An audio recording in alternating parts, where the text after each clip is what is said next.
"Millionaire doctor, I know how to cure your son," says the autistic boy he humiliated.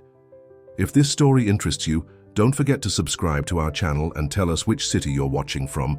We'll continue. Dr. Richard Parker adjusted the electron microscope for the third time that morning. His fingers, usually firm and precise, trembled slightly as he focused on the neural tissue samples. The silence of the private laboratory in his mansion was broken only by the soft hum of the state-of-the-art equipment surrounding him. On the computer screen beside him, dozens of open tabs displayed scientific articles in different languages, all related to rare neurodegenerative diseases. 3 months ago, his son Lucas, 15, had begun to show inexplicable symptoms. First came the small memory lapses, then the occasional tremors in his hands, and now the progressive difficulty with motor coordination. For any other father, this would already be devastating.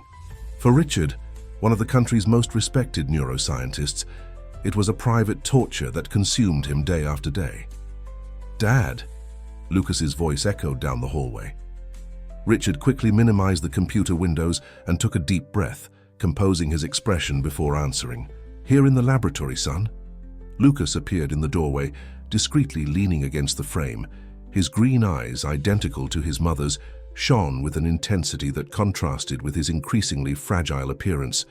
"You promised that. Today we would play that new online game I told you about, remember?" Richard checked his watch. He had lost track of time again, immersed in his endless research. Of course, just give me a few minutes to organize things here." "Okay, Dad," Lucas smiled, but Richard noticed the slight tremor in his right hand, which the boy tried to disguise. "I'll be in my room." As soon as Lucas left, Richard let himself sink into his chair, running his hands over his tired face. The deep circles under his eyes and his unshaven beard betrayed sleepless nights. On the wall in front of him, an impressive sequence of diplomas and certificates seemed to mock his current helplessness. What good were all those titles if he couldn't diagnose his own son? His cell phone vibrated, another message from Central Hospital, where he still maintained his office, even though his visits had become increasingly rare. He ignored the notification. In recent months, his professional life had transformed into an elaborate performance. He continued responding to online consultations, participating remotely in conferences, and maintaining his intact reputation. But his real battle was happening, there in that private laboratory, where he spent endless hours seeking answers that stubbornly refused to appear. The electronic secretary flashed, indicating a new message. It was the voice of his ex-wife, Helen. "Richard, we need to talk about Lucas. He told me you cancelled the appointment with Dr. Williams in Boston. You can't make these decisions alone. We agreed that." Richard abruptly turned off the device. Dr. Williams, one more on the endless list of specialists who couldn't see beyond the obvious. All of them, with their ready-made diagnoses and superficial certainties, didn't understand the complexity of the case. He knew there was something more, something that escaped conventional examinations. He stood up, mechanically organizing the slides on the bench. Through the laboratory window, he observed the impeccable garden of the mansion, maintained by a team of gardeners he barely saw. Everything in his life had been built on precision, control, the relentless pursuit of excellence.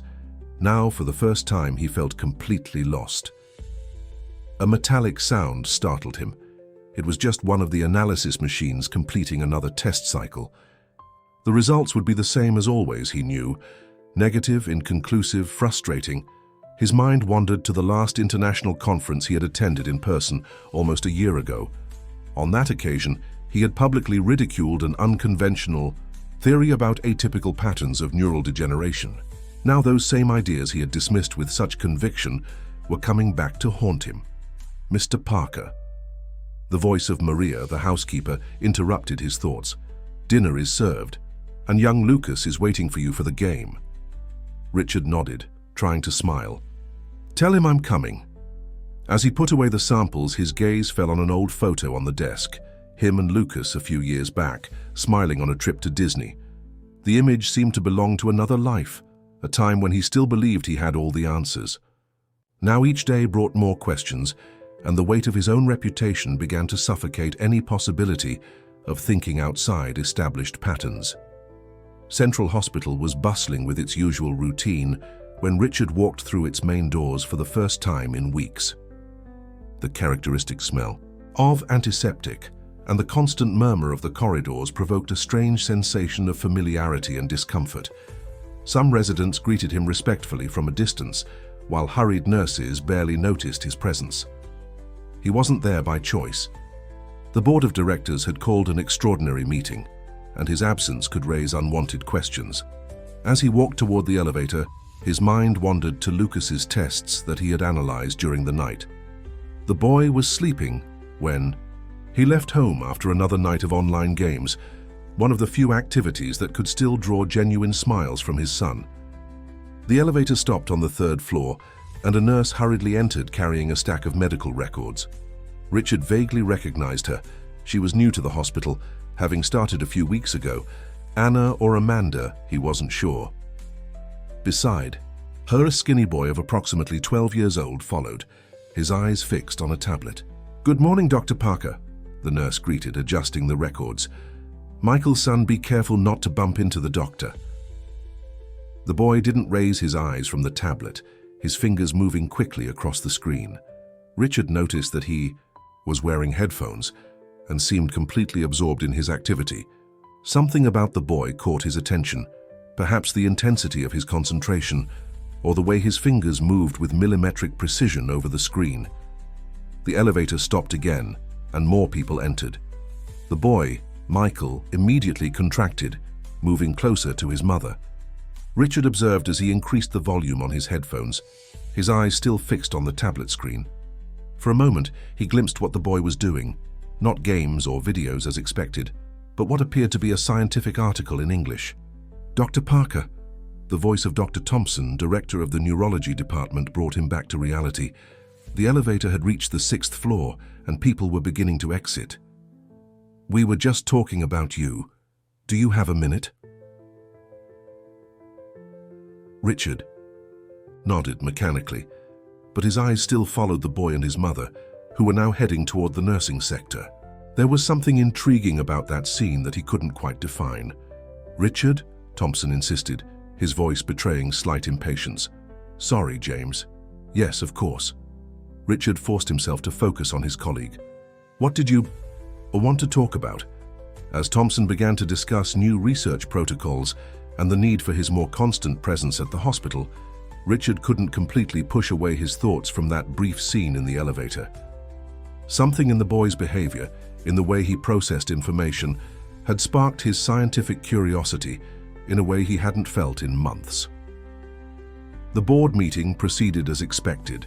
Discussions about budgets, new research projects, and the inevitable institutional politics. Richard participated minimally, offering technical opinions when requested, but his mind constantly wandered. Between one presentation and another, he discreetly researched the new nurse on his phone. Amanda Wilson, transferred from a public hospital in the suburbs, single mother of an autistic son. At the end of the meeting, while the other doctors dispersed discussing trivialities, Richard found himself walking toward the nursing sector. He didn't know exactly what he was looking for, but something compelled him to investigate more about that boy who read scientific articles in English as naturally as other children played video games. That's when he heard a heated discussion coming from one of the consultation rooms. A resident doctor's voice sounded irritated. "With all due respect, ma'am, your son cannot keep interfering in consultations. This is a hospital, not a school." He only pointed out a possible medication interaction that Amanda's voice was interrupted. "He's a child, he's not qualified to." Richard stopped in front of the partially open door, observing the scene unfolding. Michael was sitting in a corner, still with his headphones on, but his eyes were now fixed on a distant point on the wall, his hands moving in a repetitive pattern. On a nearby table, his tablet displayed an article from Nature Neuroscience. The atmosphere in the consultation room was tense when Richard decided to intervene. His prestige at the hospital was sufficient for his mere presence to cause an immediate impact. The resident turned pale upon recognizing him, while Amanda Wilson straightened her posture, instinctively placing herself between her son and the door. "Dr. Turner," Richard addressed the resident with studied calm. "Could you explain the situation to me?" The young doctor cleared his throat, nervously adjusting his lab coat. "Dr. Parker, I was just explaining to Nurse Wilson that her son cannot keep interfering in consultations. He questioned a prescription I wrote for a patient with Guillain-Barré syndrome and... I was right," Michael interrupted suddenly, his voice monotone but precise. Still without making eye contact with anyone, he continued. "The article published in last month's Journal of Neurology indicates that the combination of these medications can potentiate side effects in patients with a history of hepatic dysfunction, as is the case with Mr. Martinez." A heavy silence fell over the room. Richard observed the boy with growing interest. Michael was now swaying slightly back and forth, his fingers drumming in a specific pattern on his knee, but his argument had been impeccable. "Michael," Amanda gently touched her son's shoulder, "now is not the time." "Actually," Richard intervened, "I'd like to hear more. Michael, could you show me this article?" The boy hesitated for a moment, then extended his tablet. On the screen, Richard immediately recognized the journal. It was a recent publication that he himself hadn't yet had time to read. The notes in the margins of the PDF revealed a level of comprehension that went far beyond mere memorization. "Impressive," he murmured, more to himself than to others. Turning to the resident, who seemed increasingly uncomfortable, he added, "Dr. Turner, I suggest you review Mr. Martinez's prescription, and next time, perhaps it would be prudent to listen before dismissing an observation, regardless of its source." The resident nodded stiffly and left the room, leaving a trail of embarrassment in the air. Amanda let out a sigh of relief, but her expression was still tense. "Dr. Parker, I appreciate the intervention, but I need to clarify something," she said, her voice firm despite her evident nervousness. "Michael is extremely dedicated to the study of neuroscience. I know it may seem unusual, but..." "How long has he been studying?" Richard interrupted, his scientific curiosity completely awakened. "Since I was 7, Michael answered, still not looking directly at anyone. "I started after reading an article about neural plasticity in rats, but rats don't interest me as much as humans. Humans are more complex, more variables to analyze." Richard felt a shiver run down his spine. The way the boy talked about variables and analyses reminded him of his own obsession with scientific precision, but there was something more there, a unique perspective, free from the constraints of conventional medical thinking. "And how do you have access to all these articles?" he asked, noting that many of the publications on the tablet were restricted access. "Internet," Michael responded simply. "There are ways to bypass restrictions. It's not difficult when you understand the patterns." Amanda looked like she was about to faint. "Michael, son, I don't think we should..." "Fascinating," Richard murmured, his mind accelerating with possibilities. "Michael, have you had contact with cases of rare neurodegenerative diseases?"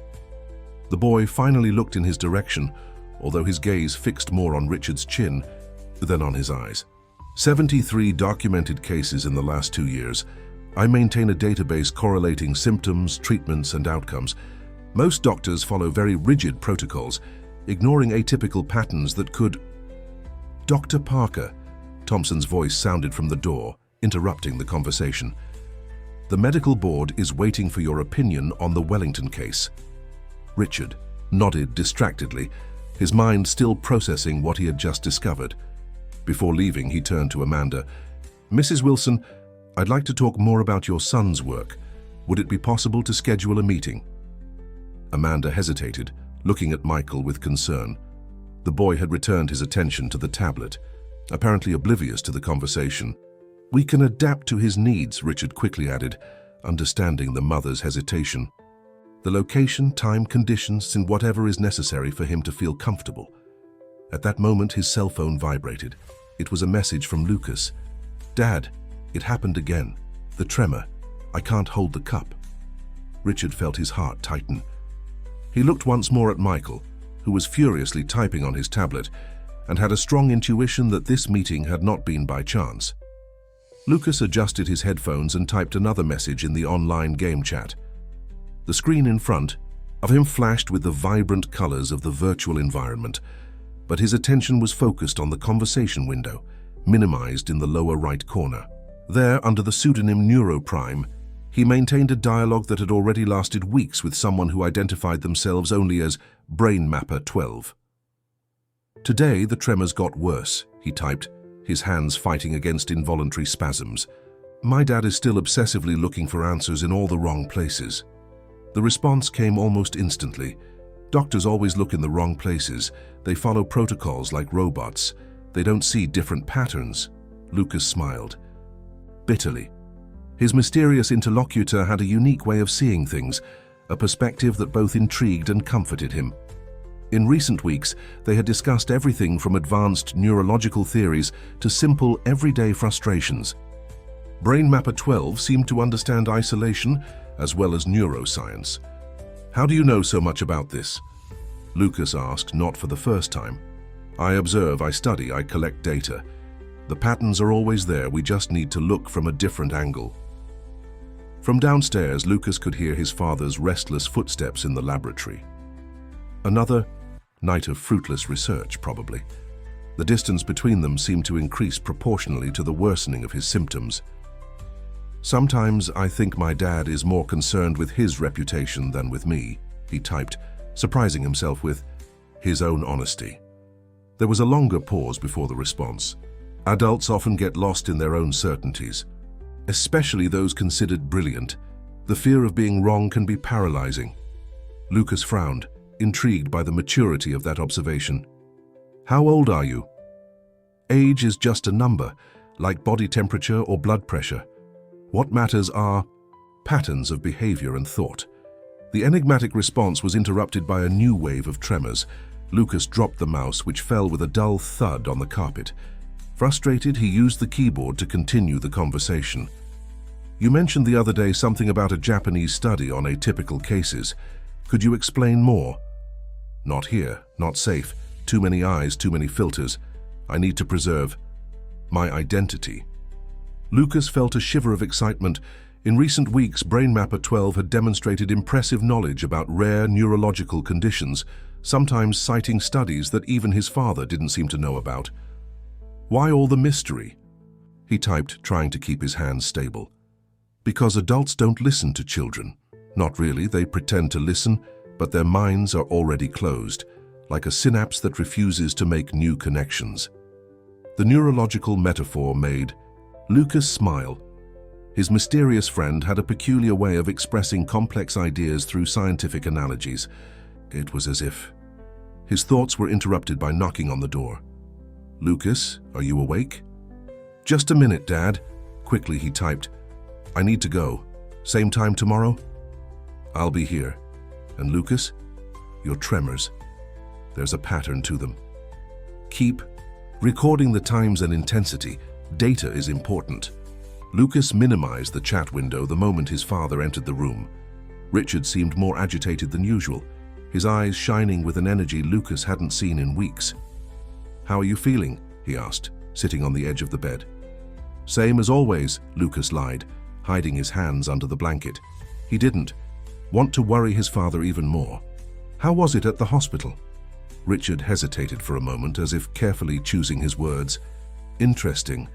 I met someone peculiar, a boy who might help us better understand what's happening with you. Lucas felt his heart accelerate, but kept his expression neutral. What kind of boy? Someone with a unique perspective on neurology, different from anything I've ever seen. Richard ran his hand through his graying hair, a gesture that Lucas recognized as a sign of mental agitation.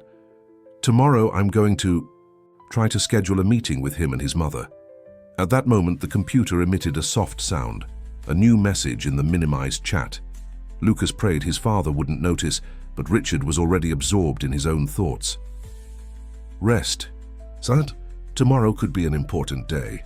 When the door closed, Lucas quickly checked the last message from Brainmapper 12.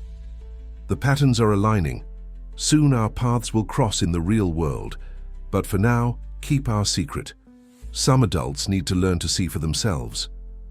Amanda Wilson's small apartment was exactly as Richard had imagined, modest, organized, and adapted to Michael's sensory needs. The lighting was soft, external sounds minimized by special curtains, and on the walls, an impressive collection of neurological diagrams and maps spread out in a pattern that to untrained eyes might seem chaotic. But Richard immediately recognized the logic behind the organization.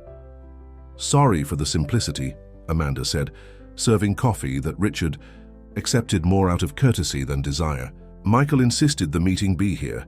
He feels safer in his own environment." Richard nodded, his eyes scanning the diagrams on the walls. Some were clippings from scientific publications, others were hand-drawn with impressive precision.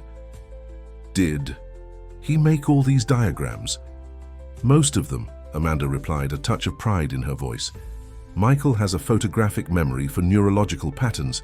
Sometimes he spends hours reproducing images from scientific articles, adding his own observations."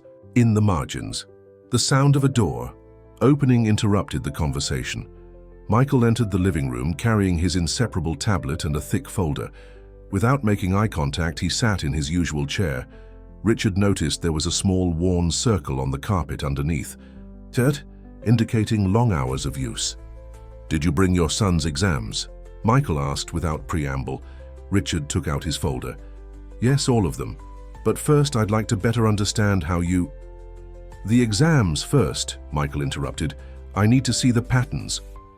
Amanda gave an apologetic look, but Richard made a gesture dismissing apologies. There was something refreshing about the boy's direct objectivity. He handed over the folder and observed as Michael methodically organized the exams on the coffee table in an order that seemed to make sense only to him. "Interesting," the boy murmured after a few minutes.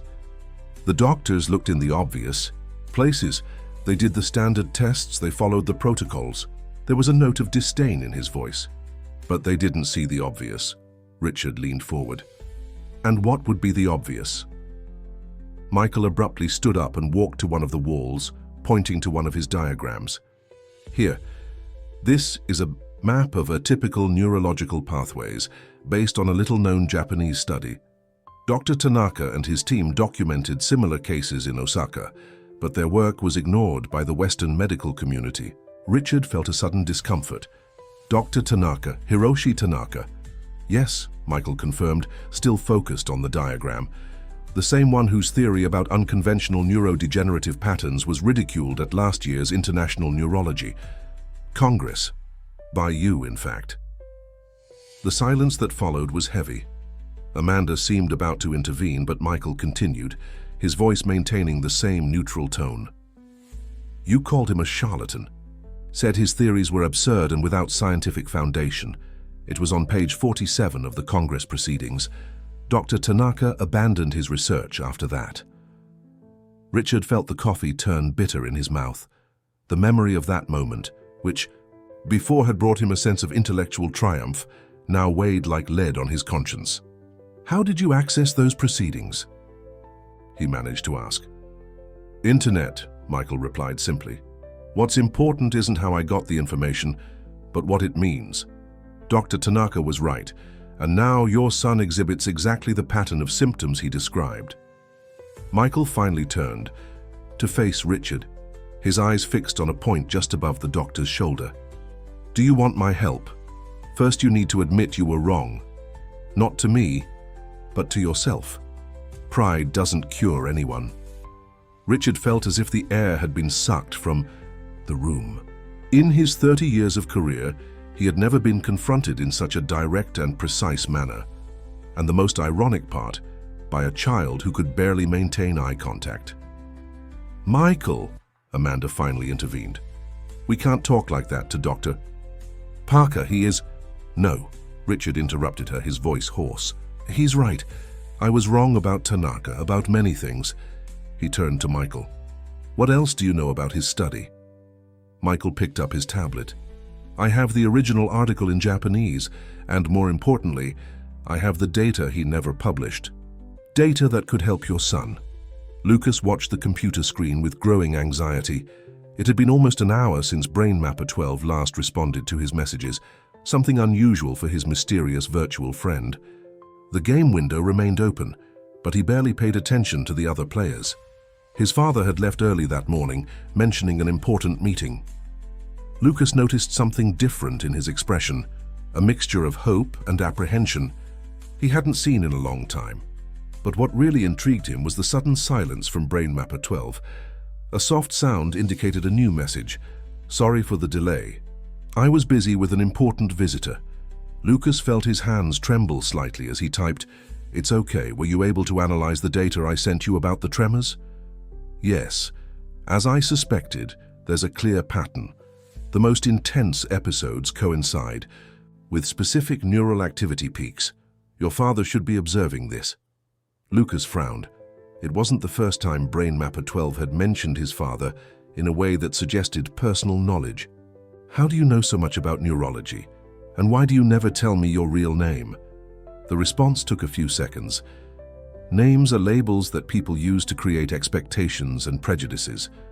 On the internet, I can be judged only by what I think and know. But you seem as young as I am. Age is another label.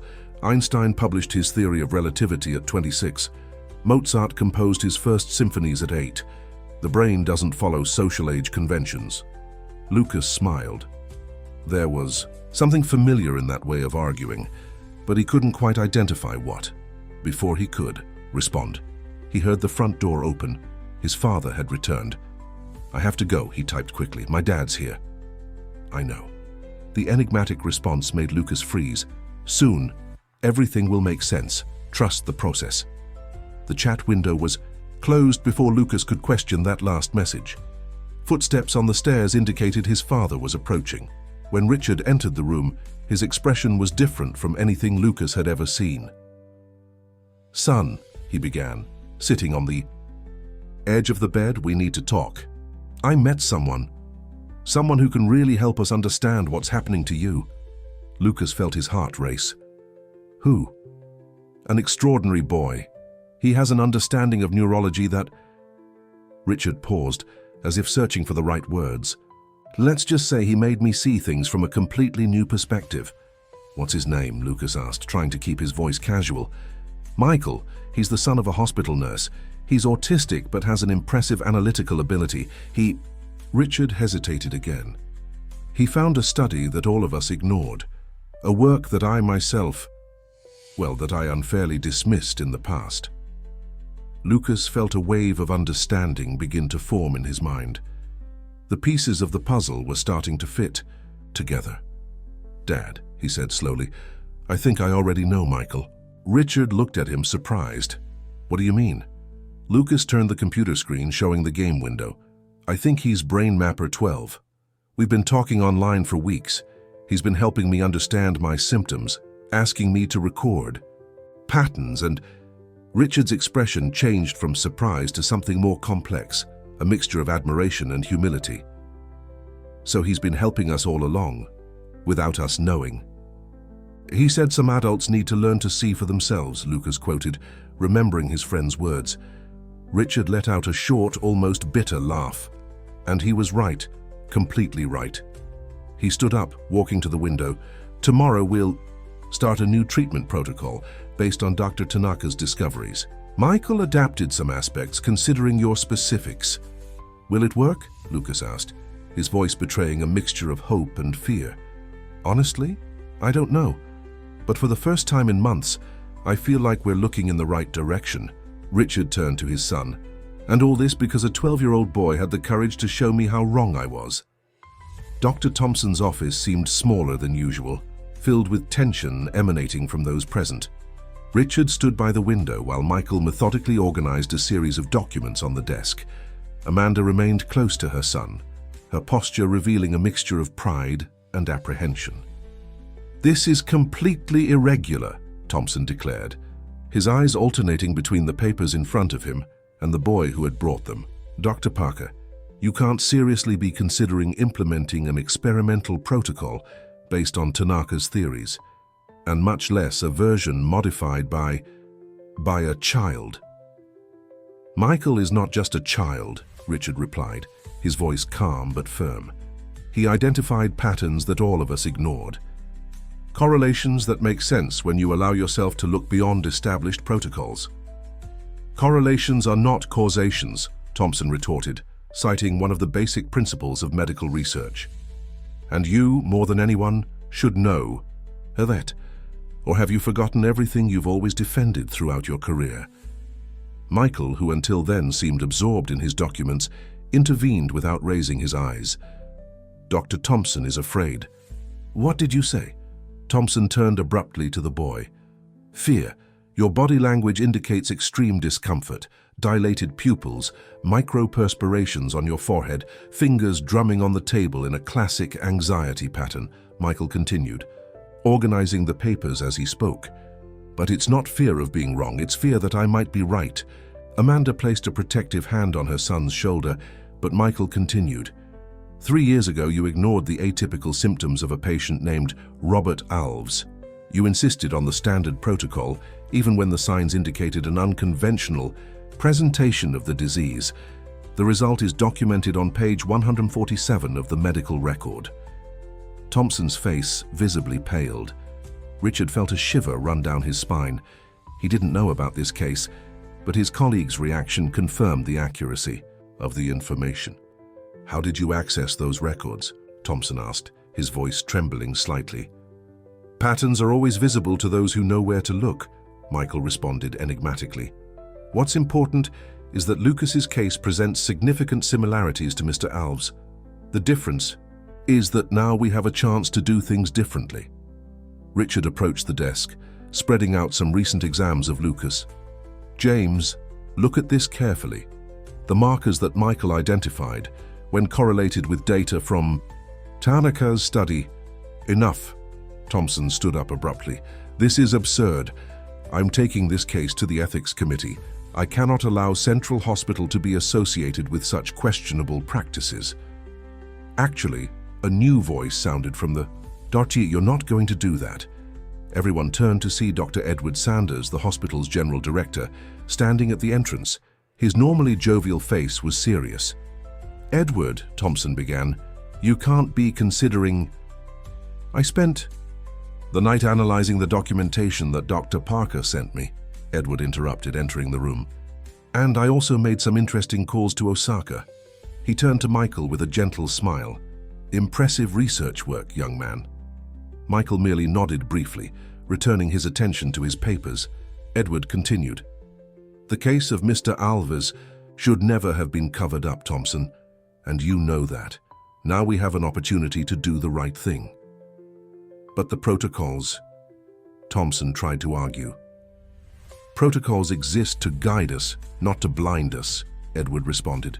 And sometimes we need new eyes, or better, new minds, to show us what we're missing. Richard observed as Thompson's resistance began to weaken. The fear in his eyes gave way to something different, perhaps the same humility that he, himself, had been forced to find. What exactly are you proposing? Thompson finally asked. Michael stood up, picking up his tablet. On the screen, a complex diagram of neurological pathways pulsated in vivid colors. I'll show you. But first, I need everyone to understand. This isn't about being right or wrong, it's about saving someone who can still be saved. Richard's private laboratory was unrecognizable. The state-of-the-art equipment shared space with diagrams and handwritten notes made by Michael, who had insisted on recreating his work environment there.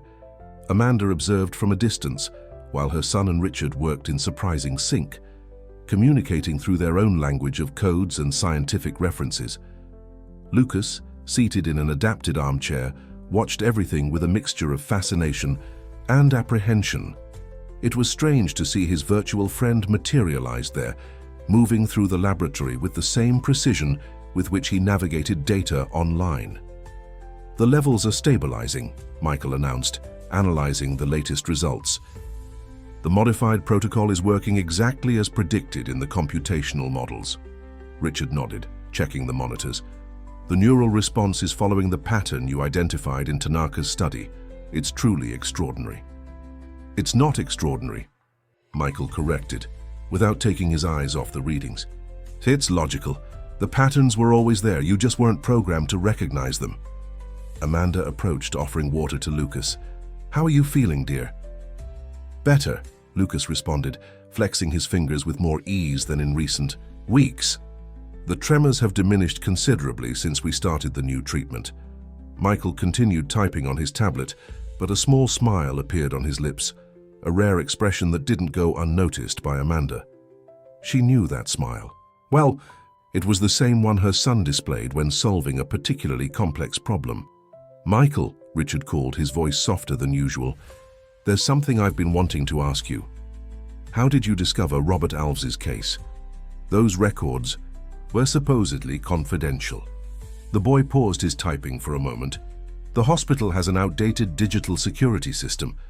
The passwords follow predictable patterns. That's how I discovered about your mistake, too." A heavy silence fell over the laboratory. Lucas straightened in his armchair, feeling the sudden tension in the air. "My mistake?" Richard asked, although his tone suggested he already knew the answer. "Case Marina Torres, 2019. Atypical neurological symptoms ignored because they didn't fit your diagnostic model at the time. The report was later altered to omit your initial decisions." Amanda took a step forward, concerned about the direction of the conversation, but Michael continued. "I'm not judging. Errors are part of the learning process. The problem is when we refuse to learn from them." Richard leaned heavily on his desk. The Marina Torres case had been buried deep in his memory, along with other decisions he wasn't proud of. "How do you manage to deal with all this knowledge, Michael? With all this truth?" "Truth has no weight," Michael responded, finally, looking in Richard's direction, though not directly at his eyes. "What weighs is pretending it doesn't exist." Lucas observed the interaction with growing understanding. This was why Brainmapper 12 always seemed to know so much about his case, about his father, about everything. Michael wasn't just studying his condition, he was unearthing an entire history of similar cases that had been ignored or covered up by the medical system. "Why did you decide to help me?" Lucas suddenly asked. "Right from the beginning in the online game." Michael turned to his tablet, but his voice was charged with an unusual emotion. "Because you were the first one who really talked to me. Not about my condition, not about my abilities, just talked like a friend." Amanda felt her eyes fill with tears. Her son, who had always had difficulty forming social connections, had found a true friendship in the most unexpected place. "And now?" Richard asked, his voice betraying a rare vulnerability. "What do we do with all these truths you've discovered?" Michael raised his eyes from the tablet, his gaze fixed on a point between all those present. "Now comes the hardest part, because it's not enough to cure Lucas. The entire system is sick, and sometimes to heal a system, we first need to admit it needs help." The meeting room of Central Hospital's Board of Directors was packed. The buzz ceased when Dr. Edward Sanders opened the extraordinary session, his face revealing the seriousness of the moment. At his side, Richard maintained a neutral expression, although his hands, hidden under the table, betrayed his tension. "As you all know," Edward began, "we were convened to discuss the experimental protocol that Dr. Parker is conducting with his son Lucas, a protocol based on unconventional research."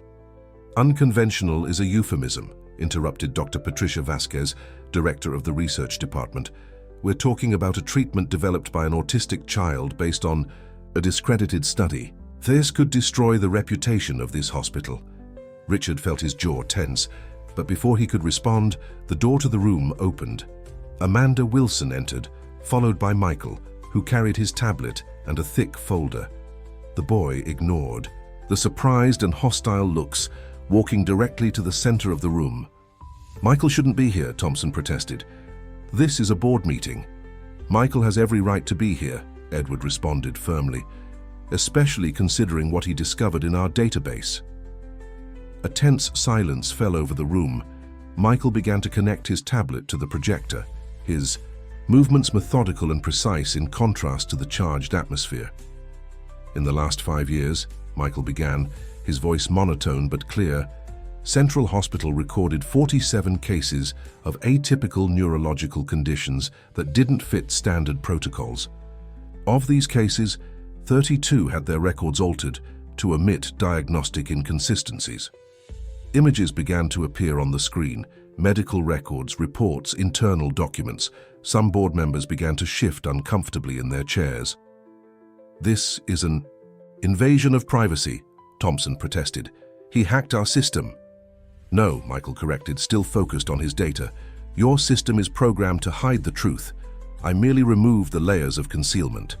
Richard observed as his colleagues' faces moved from indignation to fear, as Michael presented evidence after evidence of poorly conducted cases, ignored diagnoses, and inadequate treatments. Lucas's case, Michael continued, is not unique.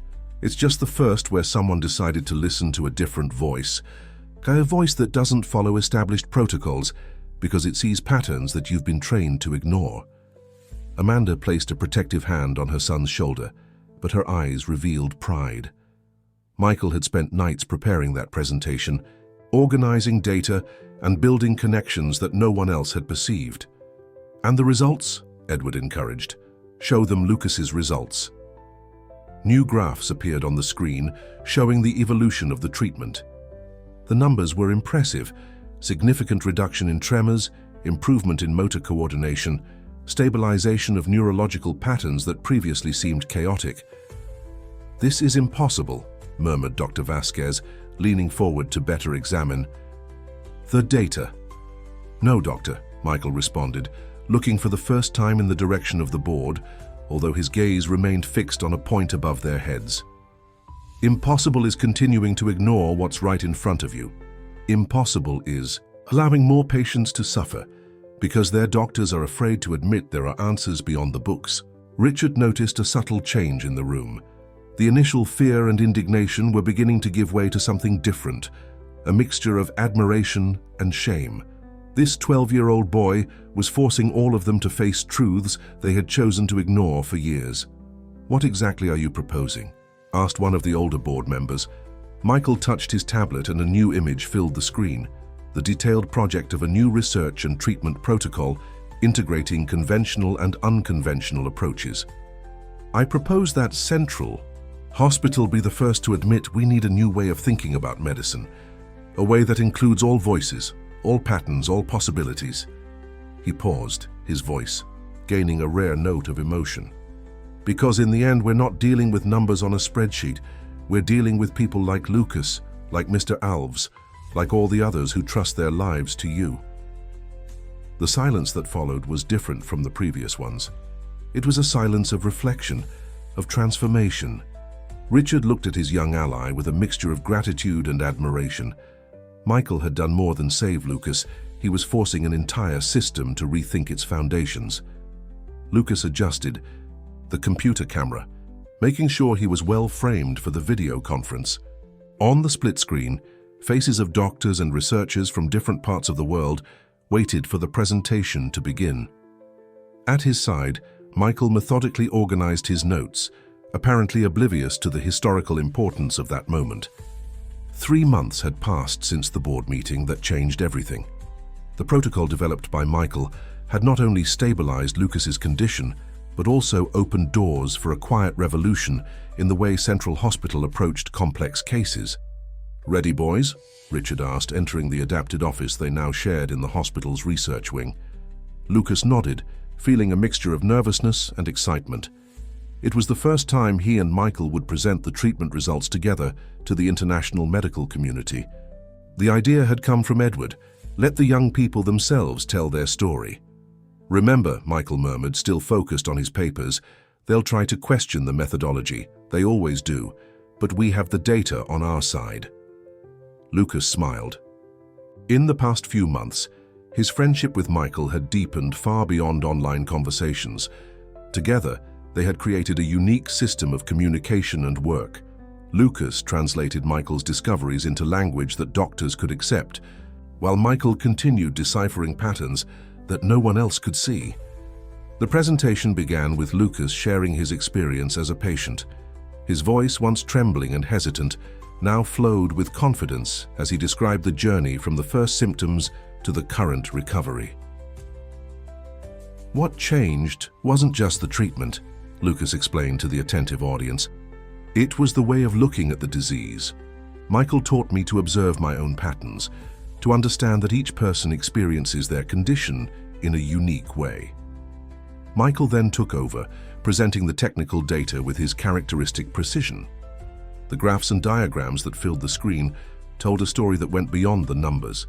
It was a story of how medicine could evolve when it allowed itself to listen to different voices. Neurological pathways don't just follow the maps in books, Michael explained, his gaze fixed on a point beyond the camera. They are as diverse as the minds that contain them. When we accept this diversity, we find solutions that previously seemed impossible.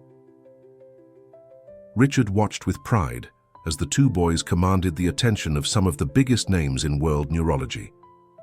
In a few months, they had achieved more progress than years of conventional research.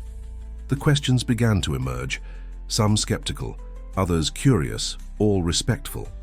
Lucas and Michael answered them in perfect harmony, complementing each other's explanations as if they had rehearsed for years.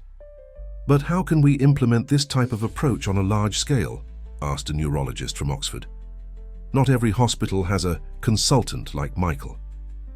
"That's why we developed this," Lucas replied, sharing a new computer program on the screen. Michael created an artificial intelligence system that helps identify atypical patterns in neurological exams, not to replace doctors, but to help them see possibilities they might be ignoring. "The program learns with each new case," Michael complimented. "Like a brain, it forms new connections, identifies unexpected correlations, but the final decision will always be human." Amanda, who watched discreetly from the back of the room, felt tears of pride forming in her eyes. Her son, whom so many had underestimated, was changing the way medicine viewed its patients. At the end of the presentation, the virtual applause was accompanied by a flood of messages of support and requests for collaboration. Dr. Tanaka, participating from Japan, had an emotional smile on his face. "You're not just treating diseases," the Japanese researcher commented. "You're curing medicine itself of its arrogance." When the screens turned off, Lucas turned to his friend. "We did it, Brain Mapper 12. Michael allowed himself a small smile. "No, we've only just begun. There are still many patterns to discover, many voices to listen to." Richard, observing the boys' interaction, realized he was witnessing more than a medical revolution. It was a lesson about humility, about the importance of listening to those who see the world differently, and mostly, it was proof that the greatest discoveries sometimes come from the most unexpected places. The success of the international video conference had consequences that no one had foreseen. While part of the medical community celebrated the innovation, a wave of resistance began to form behind the scenes at Central Hospital. Dr. Thompson led a group of traditionalist doctors who questioned the safety and legitimacy of the new protocol. "We cannot allow medical decisions to be influenced by an algorithm created by a child," Thompson argued during a tense board meeting. "This violates all principles of evidence-based medicine." Richard, seated on the other side of the table, maintained the calm he had learned from Michael. "The evidence is in the results, James, not just Lucas's, but the other 5 patients who started the modified treatment." "Preliminary results," Thompson banged on the table. "And what about the long-term effects? Who takes responsibility if something goes wrong?" The discussion was interrupted by a soft sound. It was Michael's tablet, who was sitting quietly in a corner of the room, apparently absorbed in his data. All eyes turned to him. "Interesting," Michael murmured, more to himself than to others. "What's interesting?" Edward asked, recognizing that specific tone in the boy's voice. Michael stood up and connected his tablet to the projector. On the screen, a series of graphs and documents began to appear. "Dr. Thompson has demonstrated a consistent pattern of resistance to innovative treatments over the past 8 years, especially when these treatments threaten established protocols." Thompson's face turned pale. "How did you?" "In 2017, Michael continued, his voice maintaining its characteristic neutral tone, "you blocked promising research on regenerative neural therapy. In 2019, you prevented the implementation of a new early diagnosis protocol. In both cases, the treatments were later validated by other institutions." Amanda, who attended the meeting as a representative of the nursing team, observed with a mixture of pride and apprehension. Her son was again exposing uncomfortable truths, but this time the consequences could be more serious. "This is persecution!" Thompson stood up, exasperated. "This boy invaded confidential records, violated security protocols." "Actually," Edward intervened, "Michael has official authorization to access our database. It was one of the conditions we established when we approved the new research program." Richard noticed a subtle change in the room. Other board members began to speak up, some defending innovation, others expressing legitimate concerns about supervision and responsibility. "Perhaps," a voice sounded from the door, surprising everyone, "we should ask the patients what they think." Lucas was standing at the entrance, leaning on a cane he now rarely used. Beside him, other patients from the new protocol, all showing significant improvements in their conditions. "For you talk about evidence," Lucas continued, his voice firm. "Well, we are the evidence. Each of us represents a life that was transformed because someone had the courage to think differently." Michael observed the scene with scientific interest, his tablet recording the emotional reactions of those present. For him, this was one more pattern to be studied: how people resist change even in the face of irrefutable evidence. "What exactly do you fear?" asked an elderly woman, one of the patients in the new protocol. "That we'll be cured by someone you don't consider qualified, or that this proves your traditional methods have limitations." Thompson sank into his chair, his resistance beginning to weaken in the face of living testimonies of success. Richard seized the moment to present a conciliatory proposal. "We can establish a supervision committee," he suggested. "Integrate traditional knowledge with new approaches. It's not about replacing protocols, but expanding our treatment possibilities." Edward nodded, sensing an opportunity for consensus. "And we can document everything rigorously, create a new research standard that includes diverse perspectives." Michael, who had returned his attention to the tablet, briefly raised his eyes. "The resistance patterns are diminishing. Dr. Thompson's brain waves indicate a 47% reduction in stress markers since the beginning of this meeting." A restrained laugh went around the room, breaking the tension. Even Thompson sketched a reluctant smile. It was impossible not to admire the clinical precision with which Michael observed the world, even in its most human moments. In the new neurodiverse research wing of Central Hospital, Lucas observed Michael working on his latest project. The walls, previously sterile and white, were now covered with colorful diagrams and interactive screens. It was an environment that reflected the quiet revolution that was happening there. "The algorithm is identifying new patterns," Michael commented, his fingers dancing across the keyboard. "There are correlations I hadn't even initially perceived."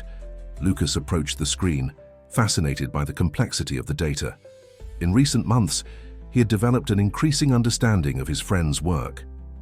Not just as a patient, but as a research partner. "It's as if each brain were its own universe," Lucas reflected, "with its own laws and patterns." "Yes," Michael agreed, allowing himself a small smile. "And most doctors try to use the same map to navigate different universes." Amanda entered the room carrying a tray with snacks. Since the project had expanded, she divided her time between nursing duties and supporting her son's work. She observed with affection as the two boys shared theories and discoveries, each in his own language. "Michael," she called softly, "Dr. Tanaka is on the line. He wants to discuss the test results from Osaka." The boy nodded, but didn't move. Immediately, Lucas recognized the pattern. Michael needed to finish his thought sequence before changing tasks. It was one of the many rhythms he had learned to respect. "Did you know," Michael said suddenly, still focused on the screen, "that it was your father who changed the most during this whole process?" Lucas tilted his head, intrigued. "What do you mean?" "His behavior patterns underwent the most significant transformation, more than the patients, more than the hospital." Michael began to display behavioral analysis graphs. "See, his cortisol levels decreased by 62%. His facial expressions indicate a 78% increase in genuine demonstrations of empathy, and his body language—" "Michael," Amanda gently interrupted, I think some transformations don't need graphs to be understood. Lucas smiled, understanding what Michael was trying to explain in his own language. His father had changed profoundly. The rigorous, distant scientist had given way to someone more human, more open to possibilities. You know what's most interesting? Michael continued, finally turning to Lucas. Your father didn't change because he was forced to. He changed because he chose to listen, even when the truth hurt. At that moment, Richard entered the room carrying a stack of documents. His eyes brightened when he saw the three of them there, a scene that had become common in recent months. Am I interrupting something important? He asked. Michael was just explaining to me how you've transformed into a better human being, Lucas replied with a teasing smile. Richard laughed, a sound that was once rare, but now frequently echoed through the hospital corridors. Well, he's not wrong. Sometimes we need a 12-year-old genius to show us our own limitations. I'm not a genius, Michael corrected, returning his attention to the computer. I just see patterns that others ignore, like that conversation you two had last night in the garden. Lucas and Richard exchanged surprised looks. You were watching us. I didn't need to watch. The changes in your patterns today indicate a significant conversation, probably about the future, considering the dopamine levels and posture alteration. Amanda shook her head, smiling. Her son continued to translate the world into data and patterns, but now there was something different. He wasn't just observing. From the outside, he was connected, involved, part of something bigger. Dr. Tanaka is still waiting, she gently reminded. Michael nodded, getting up. Before leaving, he paused briefly. Lucas, don't forget our online game later. We still have a mission to complete. I haven't forgotten Brain Mapper 12, Lucas responded with a smile. As Michael left with his mother, Richard approached his son. You know, sometimes I wonder who is really healing whom in this story. Lucas observed through the window as Michael walked down the corridor, occasionally stopping to analyze some pattern only he could see. I think we're all healing each other. Dad, each in our own way. Edward Sanders' office was fuller than usual that morning. Representatives of the National Medical Association had arrived without warning, bringing with them a stack of documents and severe expressions that boded nothing good. What you're doing here is irregular, declared Dr. Maurice Peterson, president of the association, his tone making it clear he wasn't there to negotiate. Allowing a minor without medical training to influence treatment protocols is a serious violation of ethical codes. Richard, seated next to Amanda, felt his stomach churn. They had anticipated this would eventually happen, but the reality was even more intimidating than they had imagined. Dr. Peterson, Edward began, maintaining his calm, the results speak for themselves. We have complete documentation of each case, approval from the hospital's ethics committee, informed consent from all patients. Consent based on false premises, Peterson interrupted. You're selling hope using unproven methods, based on the theories of an autistic child. Amanda rose abruptly, her voice trembling with indignation. That autistic child has saved more lives in recent months than many doctors in years of career. The tension in the room was palpable. Richard observed the scene with a sense of déjà vu. How many times had he himself dismissed unconventional ideas with the same arrogance he now saw on Peterson's face? Where is Michael? Asked one of the association's representatives, leafing through a folder of documents. We need to assess his capacity to understand the implications of what he's doing. Michael is where he should be, replied a voice from the door. It was Lucas, leaning on his cane, which he now used more as a precaution than out of necessity. He's working, saving lives while you're here trying to impede progress. Peterson turned to the boy, his expression softening slightly. Young man, I understand your gratitude, but there are protocols, regulations, that were created by people who see the world in only one way, Lucas completed. Have you ever stopped to think that maybe these protocols need to evolve? Edward seized the opening. We have here the results of all patients treated under E.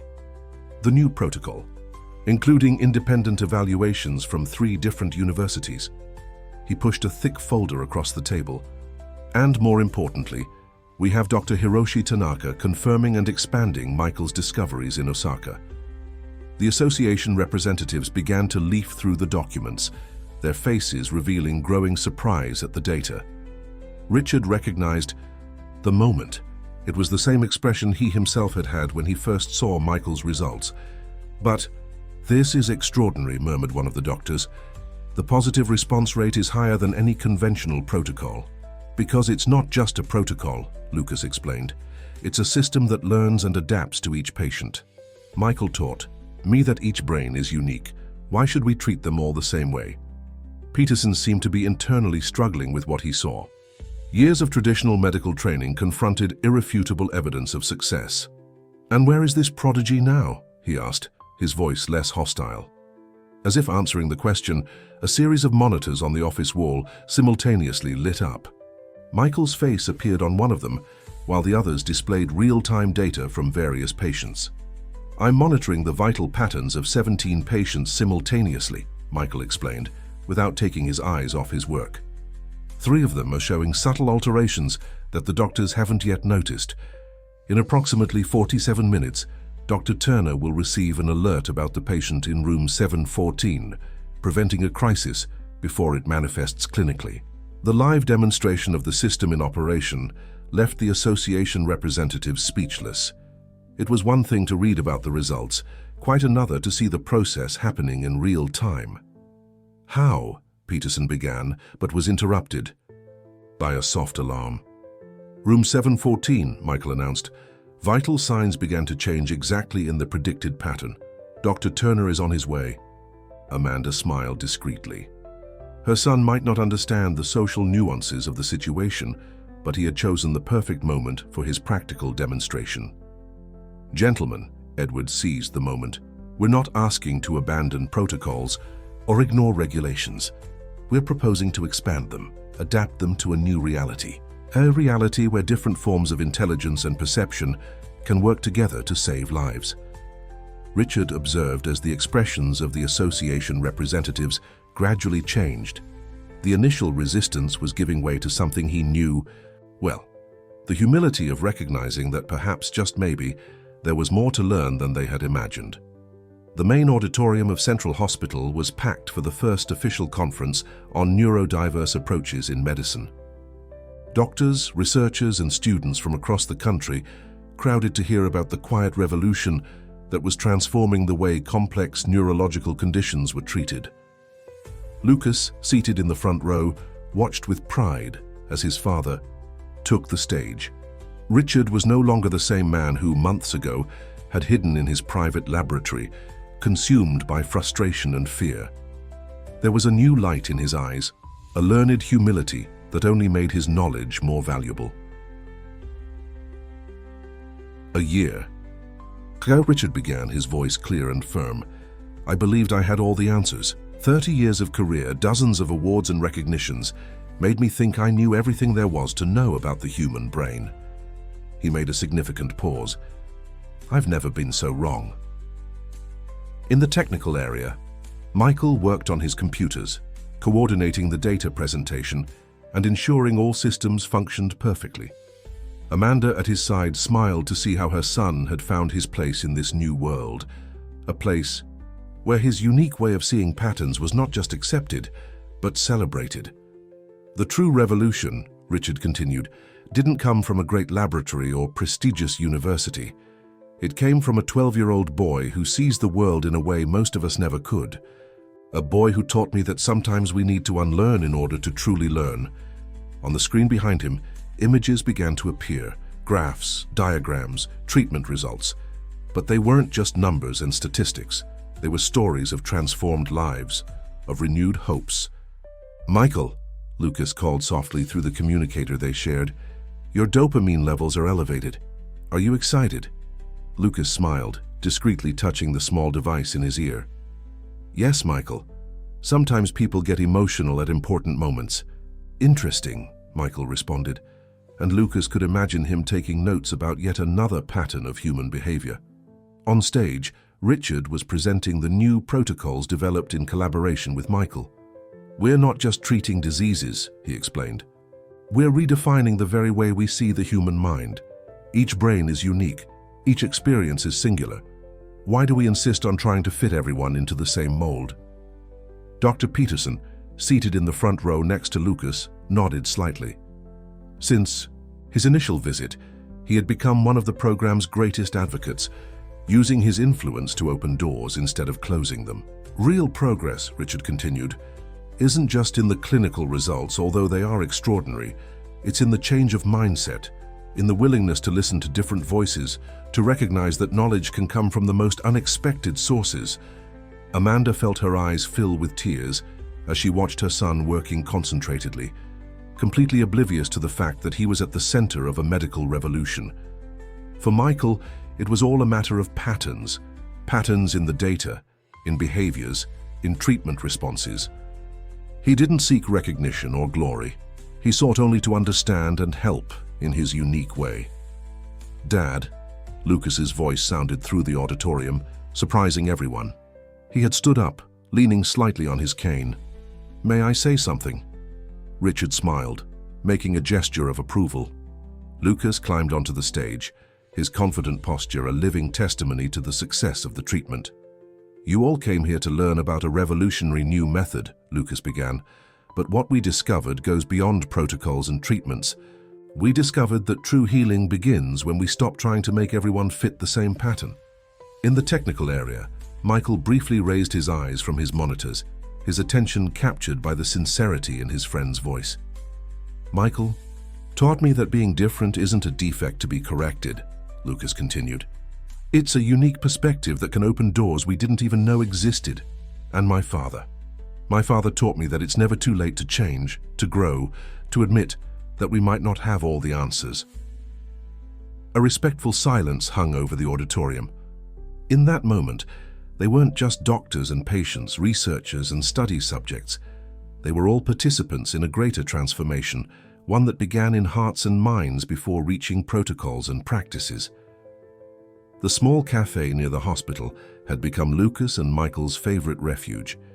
It was a quiet place, with soft lighting and ambient music at a controlled volume, perfect conditions for the long conversations the two friends shared between their work sessions.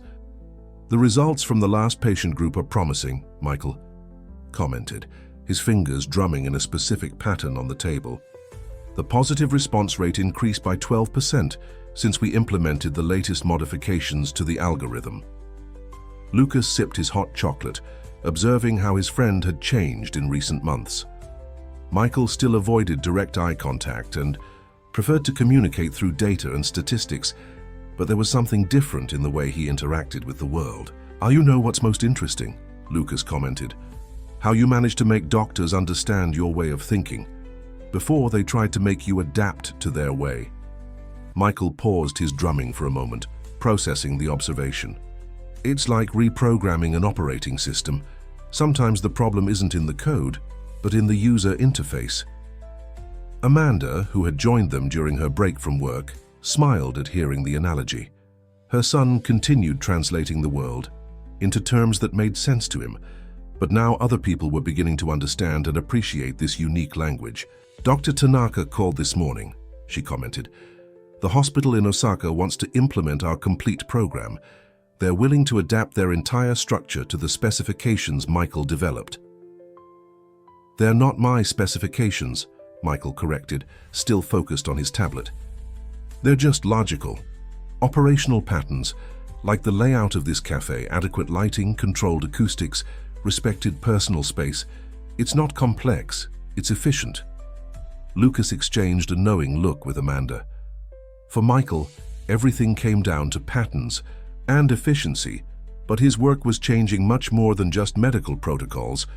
It was transforming how institutions thought about accessibility and inclusion. "Michael," Lucas began hesitantly, "have you thought about what you want to do in the future? Now that the program is expanding." "Future is an imprecise concept," Michael replied, finally raising his eyes from the tablet. "I prefer to focus on the patterns of the present, like the fact that your father is coming here now, probably, with important news considering his accelerated walking pattern." Indeed, Richard appeared at the cafe door seconds later, his face illuminated by a contagious energy. He sat at the table with them, nodding to the waitress who already knew his usual order. "The National Medical Board approved it," he announced without preamble. "We'll be able to expand the program nationwide. They want to create a specific department for neurodiverse approaches in every teaching hospital." Amanda covered her mouth with her hands, emotional. Lucas smiled widely, while Michael continued analyzing data on his tablet, apparently oblivious to the importance of the news. "But there's more," Richard continued, looking specifically at Michael. "They want you to be an official consultant for the program. Not just your protocols and algorithms, but you, Michael. Your way of thinking, your unique perspective." Michael stopped typing, his face showing a rare expression of surprise. "They want my perspective?" "Yes," Richard smiled. "Exactly as you are, without trying to make you fit into traditional molds. They finally understood that your neurodiversity isn't an obstacle, it's your greatest strength." Amanda couldn't contain her tears. How many times had she dreamed of a world that would accept her son exactly as he was? How many nights had she spent worried about his future in a society that valued only one type of intelligence? "Interesting," Michael murmured, returning to his tablet. "Your emotional response patterns indicate high significance of this moment. I'll add this to my database on social behavior." Lucas laughed. "Only you, Michael, would turn a moment of celebration into data for analysis." "But that's what makes him special," Richard observed. "It's that unique ability to see the world through patterns and data that's revolutionizing medicine." Michael raised his eyes again, this time fixing his gaze on a point between all of them. "You know this is just the beginning, right? The patterns indicate much broader possibilities of application, not just in neurology, but in all areas of medicine." Amanda reached for her son's hand, squeezing it gently. "And we'll be here to support you every step of the way." Emotional support, Michael reflected, another interesting pattern, statistically significant in all successful cases I've analyzed. He paused, then added in a low voice, "Thank you." It was a single word, simple and direct, but everyone at the table understood its depth. In his own way, Michael was acknowledging that some things went beyond patterns and numbers, even if he preferred to express this through data and statistics. The laboratory had been transformed. Where silence and solitude once reigned, now pulsed a vibrant energy of collaboration and discovery. Richard observed, with a mixture of pride and admiration, as Lucas and Michael worked together on their newest project, an early diagnosis system based on subtle behavioral patterns. "If we correlate facial micro-movements with variations in speech patterns," Michael explained, his fingers flying over the keyboard, "we can identify neurological signs even before the first physical symptoms manifest." Lucas, who now rarely used his cane, nodded while translating the technical data into more accessible language for the medical team observing them. It was a role he had naturally assumed, being the bridge between Michael's unique world and the traditional medical community. "It's like having an emotional radar," Lucas explained to the resident doctors, "but based on concrete data, not intuition." "Intuition is just unconscious pattern recognition," Michael added, without diverting his eyes from the screen. "We're just making these patterns visible and quantifiable." Amanda, who supervised a new hospital wing specially adapted for patients with sensory sensitivities, smiled as she observed the interaction. The friendship between the two boys had transformed into something extraordinary, a perfect symbiosis between different ways of understanding the world. "Dr. Parker," a young resident called Richard, "did you imagine you'd reach this point when you started working with Michael?" Richard laughed softly. "Not. Even in my most optimistic dreams, I was just trying to save my son. In the end, I learned that sometimes we need to be saved from our own certainties." "Your body language patterns indicate an emotionally significant conversation," Michael commented, still focused on his work. "Are you talking about personal transformation again?" "How did you?" the resident began to ask, but Lucas interrupted her with a smile. "Don't question it. He always knows." The soft sound of a notification interrupted the moment. It was a message from Dr. Tanaka in Osaka, Another successful case using the protocol developed by Michael. Good news now arrived daily from hospitals in different parts of the world. "Michael," Amanda called softly, "I think it's time to show them the special project." Michael finally diverted his eyes from the computer, his face showing a rare expression of contained enthusiasm. The patterns indicate this is the appropriate moment. He opened a new screen, revealing an even more ambitious project.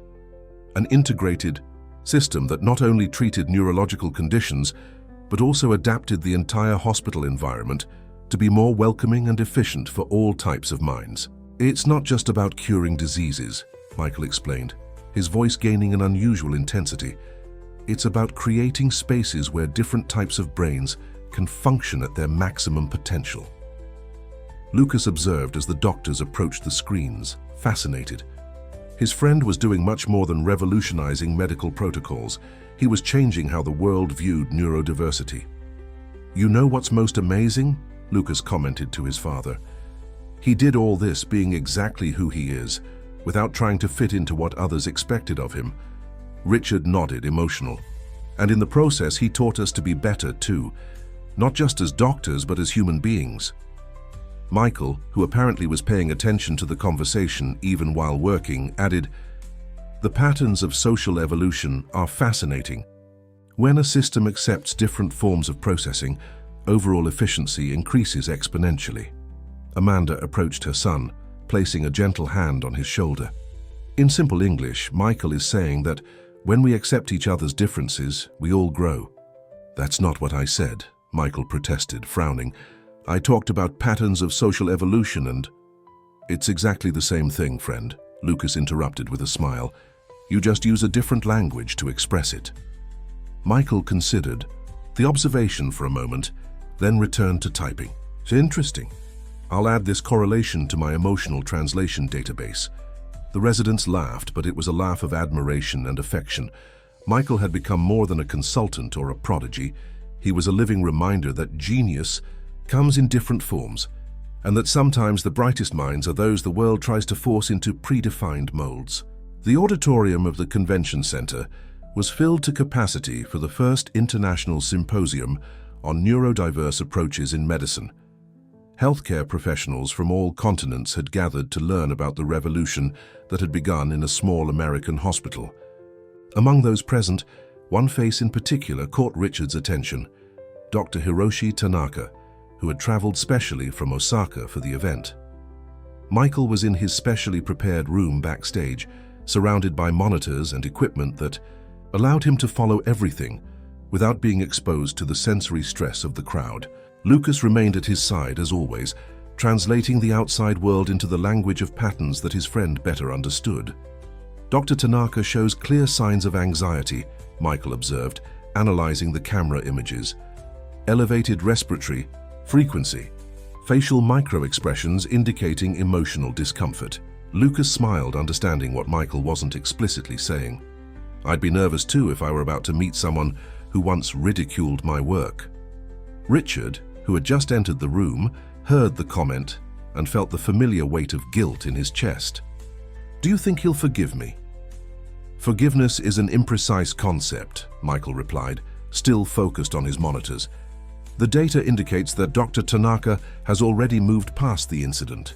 His recent publications extensively cite our work, with a linguistic pattern suggesting genuine admiration." Amanda, who was organizing the final details of the presentation, approached the group. "Michael is right. Dr. Tanaka didn't come here seeking revenge.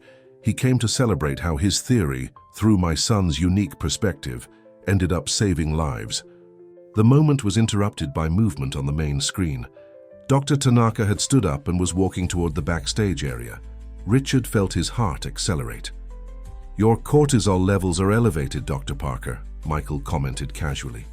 "I suggest controlled breathing to regulate the stress." Response. Before Richard could respond, the door opened and Tanaka entered. The Japanese scientist looked older than in the photographs, but his eyes shone with surprising vitality. "Michael-kun," Tanaka greeted first, bowing respectfully. "It's an honor to finally meet you in person." Michael nodded briefly, without diverting his eyes from his monitors. Your latest articles on neural plasticity in atypical cases are fascinating, especially the correlation with environmental factors that most researchers ignore. Tanaka smiled, then turned to Richard. The silence that followed seemed to carry the weight of years of unresolved history. "Dr. Parker," Tanaka began, his voice soft but firm. "Or may I call you Richard?" "Richard, please," he responded, his voice betraying his emotion.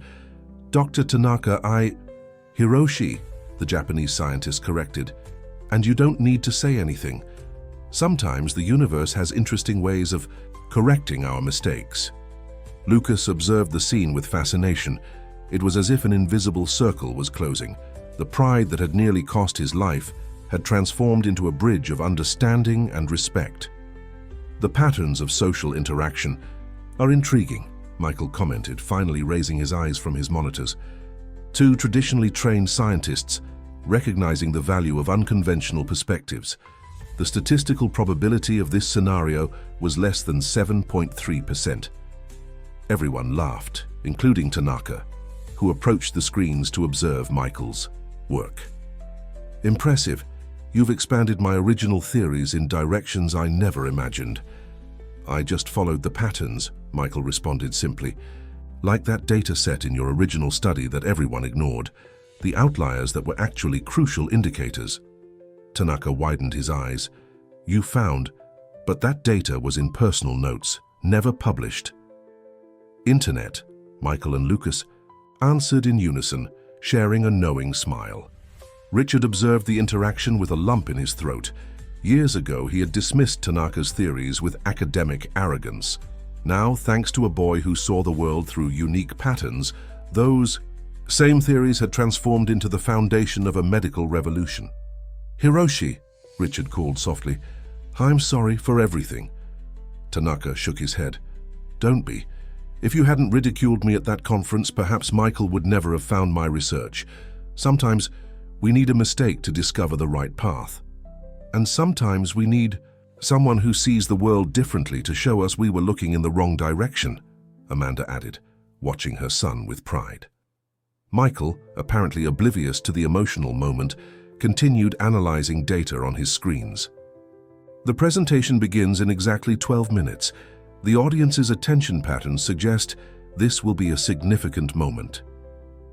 "More than you imagine, son," Amanda murmured, as the first chords of the opening music began to sound in the auditorium. "More than you imagine." The presentation at the symposium had been a resounding success, but for Lucas, the most significant moment happened afterward, in a small meeting room where an unusual group gathered. Michael was in his usual corner, surrounded by his equipment, while Dr. Tanaka and Richard animatedly discussed future collaborations. Amanda observed everything with a serene smile, discreetly documenting each interaction for the project's historical archive. "The communication patterns between you have changed significantly," Michael commented without raising his eyes from his tablet. "The frequency of interruptions decreased by 82%, and the tone of voice indicates elevated levels of mutual respect." "In other words," Lucas translated with a smile, "they finally learned to really listen to each other." Tanaka laughed softly. "It's fascinating how Michael-kun manages to transform emotions into quantifiable data. It makes me think about how many other forms of intelligence we, traditional doctors, might be ignoring." "Actually," Michael interrupted, finally looking at the group, "I have something to show." His fingers danced over the keyboard, and a new series of data filled the screens around them. "I identified an interesting pattern in the recent cases." Everyone approached, curious. The graphs showed a complex correlation between different types of medical approaches and their results. "Look," Michael continued, his voice gaining that specific tone that Lucas recognized as scientific enthusiasm.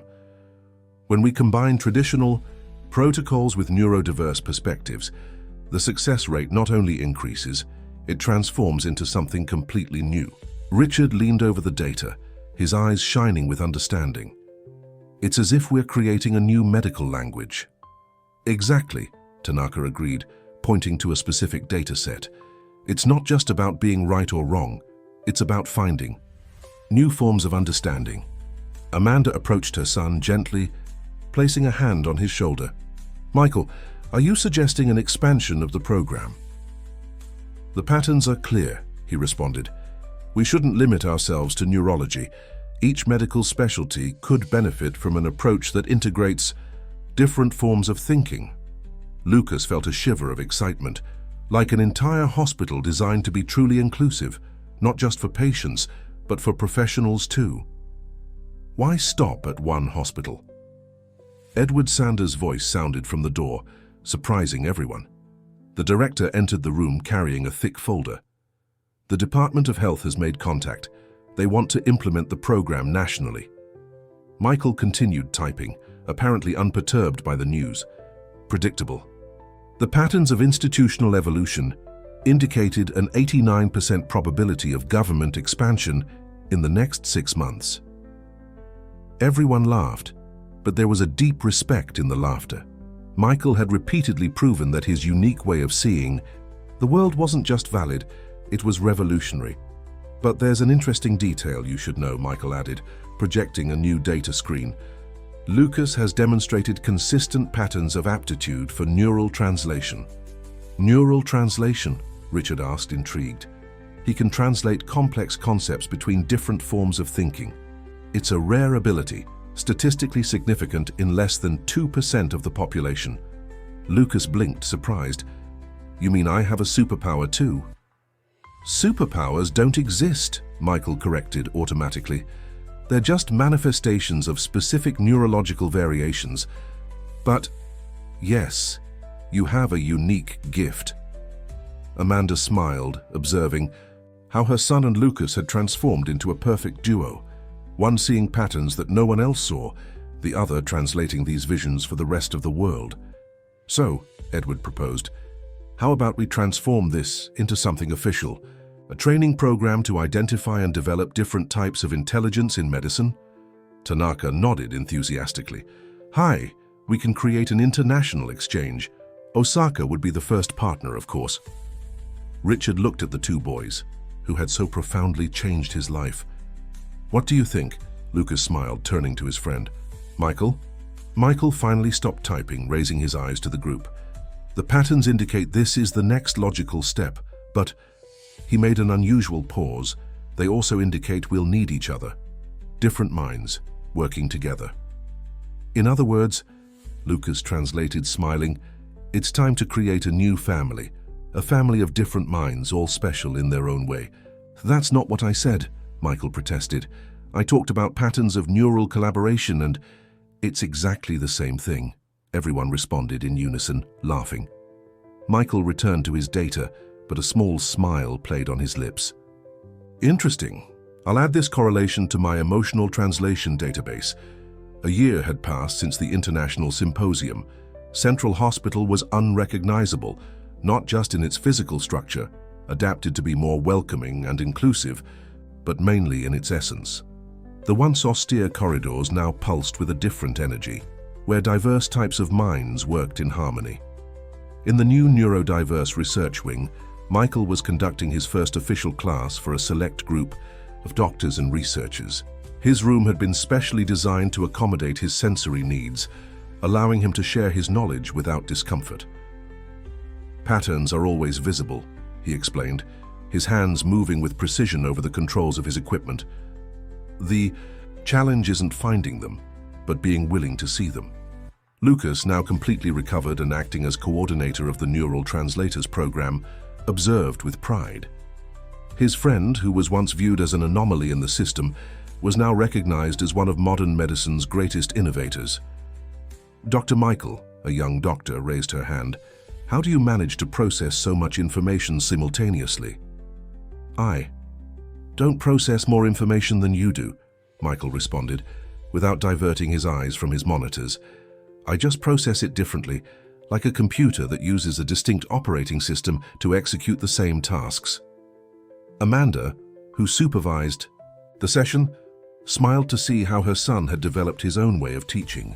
He still avoided direct eye contact and preferred to communicate through data and technical analogies, but now people understood that this was just his unique way of connecting with the world.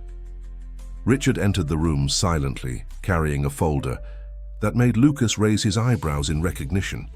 It was identical to the one that more than a year ago contained his initial exams. "Michael," Richard called softly, waiting for the boy to finish his thought sequence. "We have a new case. That needs your analysis." Michael finally diverted his attention from the screens. "The pattern of your voice indicates emotional urgency. Is it someone important?" "Sophia Thompson," Richard responded, projecting the file on the main screen. "Dr. Thompson's daughter. She started presenting symptoms similar to what Lucas had." A significant silence fell over the room. Thompson, who had been one of the program's greatest opponents at the beginning, was now seeking help through it. "Interesting," Michael murmured, his fingers already dancing over the keyboard as he analyzed the exams. "The patterns are similar, but not identical. There are subtle variations that suggest a unique manifestation." Lucas approached, recognizing signs that had once been his. "How do you feel about helping the daughter of someone who tried to discredit your work?" "Feelings are irrelevant to neurological patterns," Michael responded automatically. Then, after an unusual pause, he added, "But the data suggests this is a statistically significant opportunity to demonstrate that true medicine knows no prejudices." Amanda felt her eyes fill with tears. Her son, in his unique language, was expressing one of the deepest truths of human compassion. "Thompson is in reception," Richard informed softly. "Completely different from the man we knew. The fear for his daughter had changed something in him." "Fear is a powerful catalyst for neural transformation," Michael commented, still focused on his analysis. "Like you, Dr. Parker, when you realized you couldn't save Lucas alone." Richard nodded, emotional.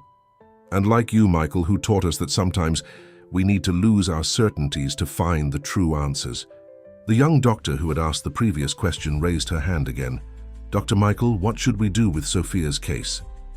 Michael finally stopped typing, raising his eyes to face a point between all those present. "First, let's welcome Dr. Thompson, not as a former opponent, but as a father who needs help. The patterns indicate he's ready to listen, and we," he made a significant pause, "are ready to teach." Lucas smiled, recognizing in those words much more than a simple medical decision. It was the closing of a circle, living proof that true healing begins when we learn to see beyond our own limitations.